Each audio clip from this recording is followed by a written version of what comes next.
A life well lived is a dance between having the strength to walk away and having the courage to go all in. It's juggling the idea that absolutely nothing matters and the idea that every second is a blessing beyond which I'm capable of even explaining or articulating. Nothing matters, so live without limits or constraints, like you're on a once-in-a-lifetime journey. But everything matters, so know that every second along the way is perfect, a building block, a microcosm of the universe resting in the palm of your hand. And I think about this push-pull from time to time.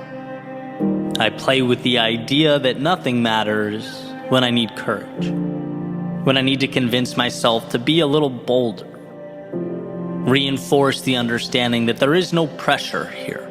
Life can only give what I'm willing to carve out. And as that clock ticks away in the background, what do I have to lose? As Mark Twain put it, it's the things we don't do that we come to regret.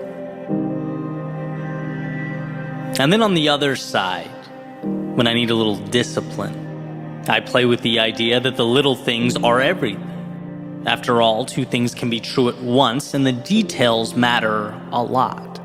For me, getting up 2 hours earlier does make a difference. That pushing a little harder will add up. The little things become everything. And painting that portrait that had been tucked away in my imagination, well, that's done one very real, very tangible brushstroke at a time. It's participating in that dance between nothing and everything, the real and the imaginary. But for the time being, let's leave those very important little things and focus on the divine big things. Those nothings that with some vision and concentrated effort become some things. I have a friend that says to me all the time, nothing matters. And not in a nihilistic, throw your hands up and stay inside until the end of time type way. But in a way that poses the question, why wouldn't you risk it all? Nothing matters. Why wouldn't you risk seeing how far you could push, how long you could run, how much you could become? Because maybe, just maybe, this whole thing isn't as serious as we'd like to think it is. And instead of feeling confined and scared, what if you felt alive, blessed to even be here? And I think realizing that we build these imaginary boxes around ourselves and live within them is a huge step. That awareness that we spend so much time reaching out for things that will save us, when in reality we simply need to set ourselves free. We need to open the gates, build bridges to the infinite opportunity that surrounds us. And when I think about this, a feeling that still comes to mind, feeling I had after 2K tests in college. Those of you that have been on the rowing machines, I'm sure you get it. But if not, picture a feeling similar to an all-out sprint for roughly 6 or 7 minutes, depending on when you cross the line. And when it was over, after I'd finished picking myself up, I would just sit in the hallway, cherish the feeling of being done. Right after pushing my body to its maximum, I'd appreciate the nothingness, the same nothingness that I'd never pay attention to at all otherwise. But in that moment, it was everything. What a gift. As you regain your composure, as your heart rate comes back down to earth, to just be still. And I still love that feeling after physical exertion, the reminder to just be thankful for a moment of serenity, a reminder that life can and will inflict upon us these periods of absolute chaos, of turbulence. And often they're very necessary. They harden us, they shape us, but they also remind us to appreciate their absence. Same thing goes, and a lot of you, I'm sure, will be able to relate to this, for something like a headache or a migraine. You know, when they come and go in my life, it's like the second a brutal headache dissipates, that nothingness is the greatest gift I could ever imagine. The absence of pain, infinitely more valuable than any tangible acquisition. And I think in those moments, we get a glimpse of the world in its purest, simplest form, where all the nuance and detail we worry about doesn't matter much. Because look at what we have. Look how much surrounds us when we position ourselves to notice, when we simply pay attention.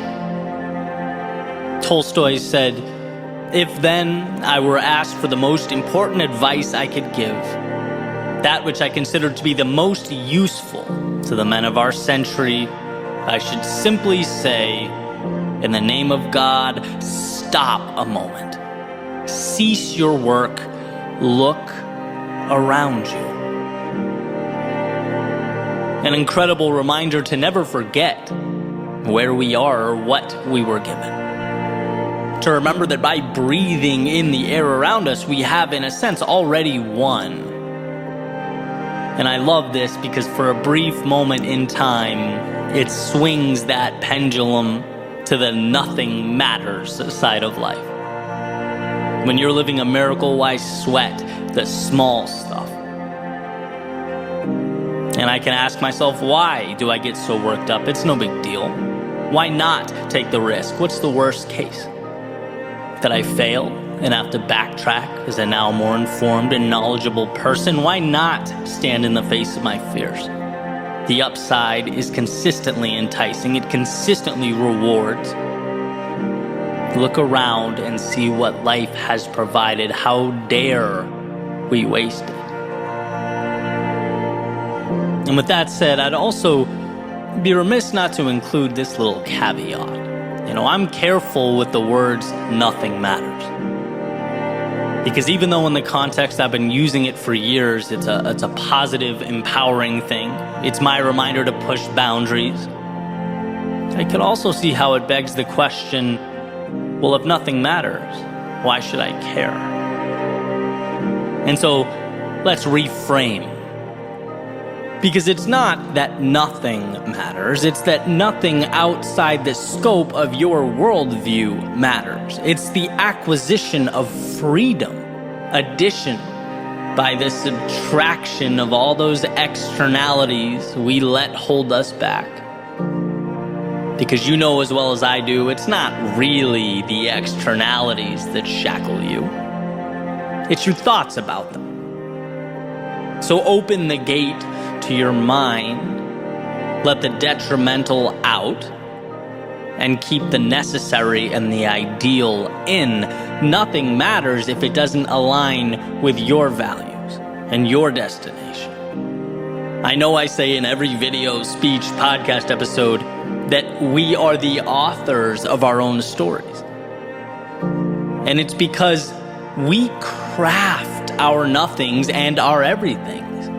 It's because your universe, the one behind your eyes, it needs a maker every morning. And if you allow it, each sunrise can be your genesis, your own beautiful creation story.